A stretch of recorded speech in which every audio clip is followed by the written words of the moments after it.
Now, from your own opinions and observations, tell me if this makes any financial sense or political sense. Personally, from my own observation, to me, this is more about political than financial, than economical. Now, we have to go back. There's always a genesis to a story.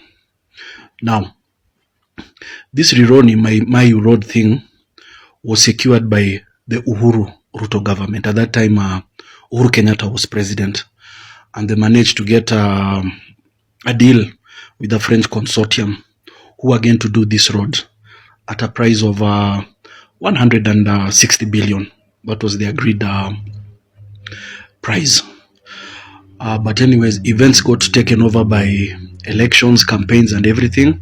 So unfortunately, the same was not brought into fruition during Uhuru's time. So coming Kasongo, our God-set president, the best president Kenya has ever had, better than his predecessors, and using his PhD skills and in his own wisdom, looked at this contract and said it's not sustainable, it's not viable, and it's not impactful to the economy. So what does he do? He cancels it. Now, such tenders come with ramifications, and they come with serious financial ramifications. These are big contracts that run to the tunes of billions, colossal amounts. So definitely, there's always a clause over there that clearly states that in the event either party cancels this contract to reasons best known to them, there's always a penalty. So yes, we were penalized 6 billion. Exactly. 6 billion went like that. The French got 6 billion for something they did not even spend a dime. Maybe they incurred some costs when they were doing the feasibility study, all that, which is well good, but they got 6 billion. So, fast forward, Kasongo tried looking for an investor, but none was coming through. So he sat down and he said, you know what? NSSF has that money. Why not have NSSF finance it? And then we can call our brothers, the CRBC, China Road and Bridge Company, to do the work. And that's how they arrived at this relationship under the PPP, the Public-Private Partnership. So it's between NSSF and the CRBC. But what I don't understand, and what also you people should ask yourselves, how is it that something that was first initially put at 160 billion is now being quoted at 200 billion? A difference of 40 billion. We don't refuse.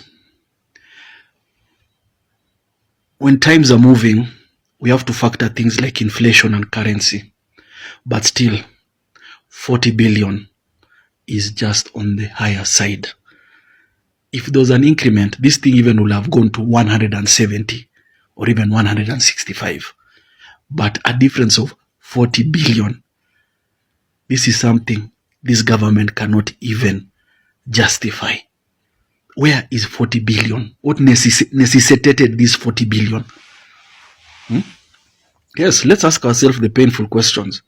40 billion. You want to tell me this 40 billion is going to find itself into somebody's pockets? How? 40 billion, how? Fine. They're doing it at a cost of 200 billion. Now, let's give credit where it's due. This PPP model is a very good model if put into proper use.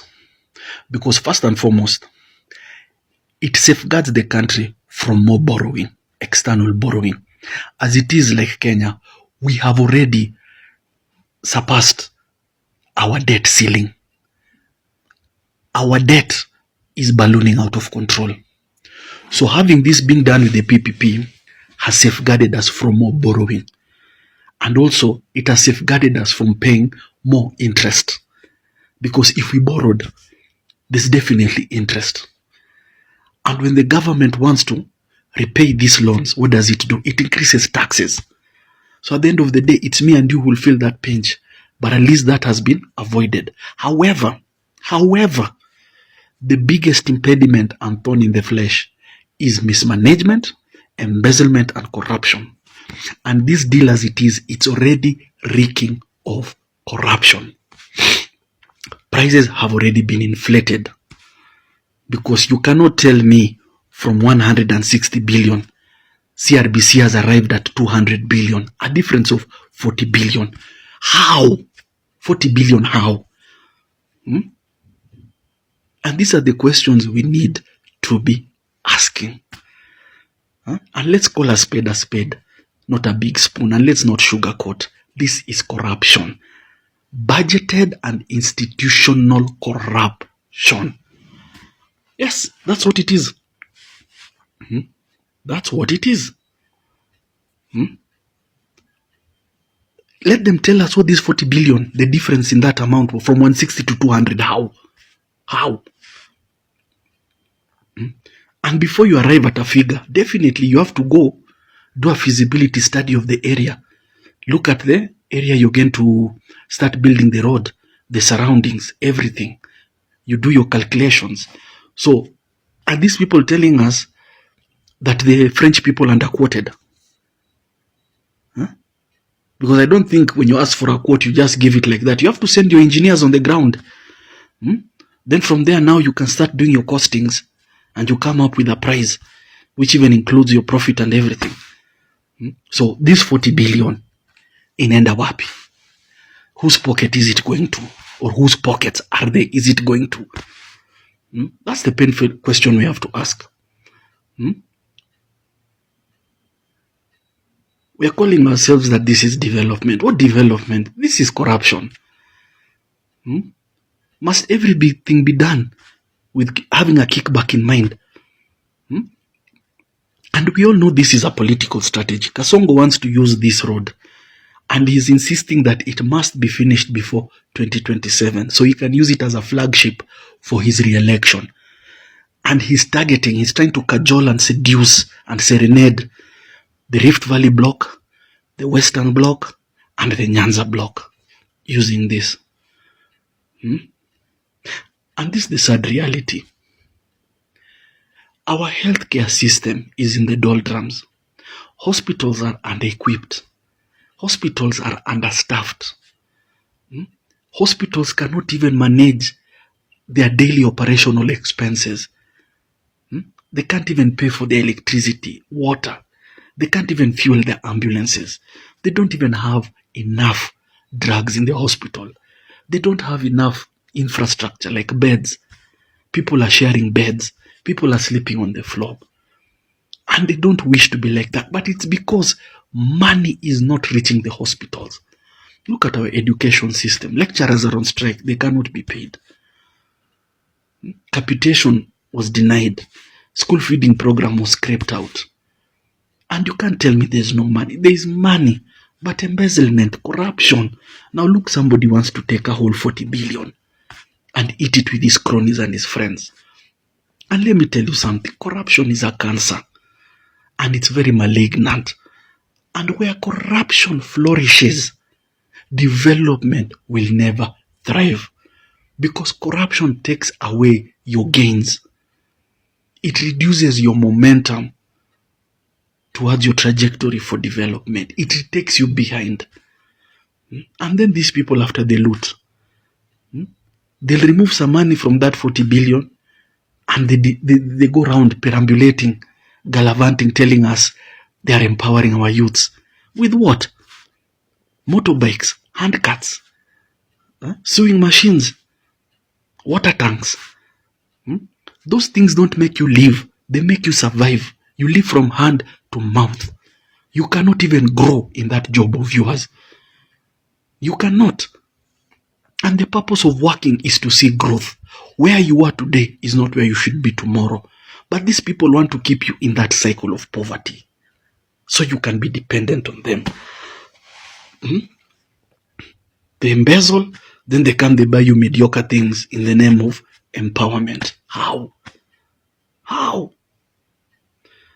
And there's always a genesis to this story. Look at this other caption. This is Kasongo himself telling us we should not pay tolls. And this was when he was campaigning. What has happened now? They are going to charge 8 shillings per kilometer. And that 8 shillings will not be constant.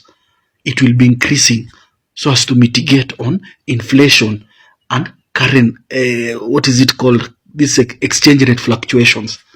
So it can start at 8 bob, it can go to 10, 12 like that. And then also when traffic is low, we will shoulder that cost. But this man campaigned telling us we should not pay toll. And again, we are paying road development levy on fuel. As it is now, it's 25 shillings per litre. So this road development levy, what is its purpose? What is its purpose? 25 shillings per litre. Where is that money going? So where are they double taxing? 8 shillings, 25 shillings. What's the purpose of the road development levy that we are paying on fuel? Yes, it's 25 shillings per litre. Per litre. And it's even paid at the port of entry, Kipevu there. It's not something that is paid later on. Before fuel is offloaded from those tankers, it's already paid.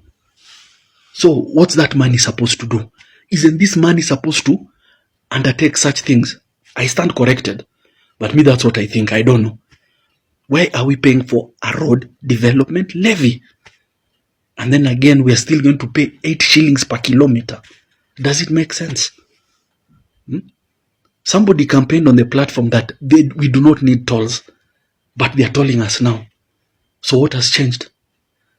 Be careful with these people. They say what they don't mean and they don't mean what they say. When they're outside there, they'll tell you the sweetest words. But once they're in power, they become impervious to everything. They now think they're the ones who know better because these are his own words. Look, read it. Read it. But now they're going to charge us 8 shillings. How? Anyways, this whole deal just reeks of corruption. Let's not be happy about it. Fine, they're going to make a road, but still, we'll have lost money. What's the purpose? It doesn't make sense. Hi Kenyans, mi sina maneno mingi. All I want to say is Ruto must go, like yesterday. Bye.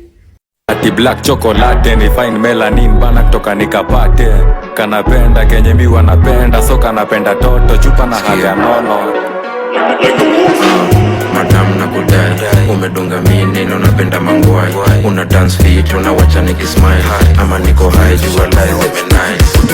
Kono moja mbele, gine yende rembe. Pile up, yoni. Enyewe, Ruto must go. Enyewe, Ruto must go. By the way, Ruto must go. Enyewe, Ruto must go. Wash fire, Ruto must go. Enyewe, Ruto must go. By the way, Ruto must go.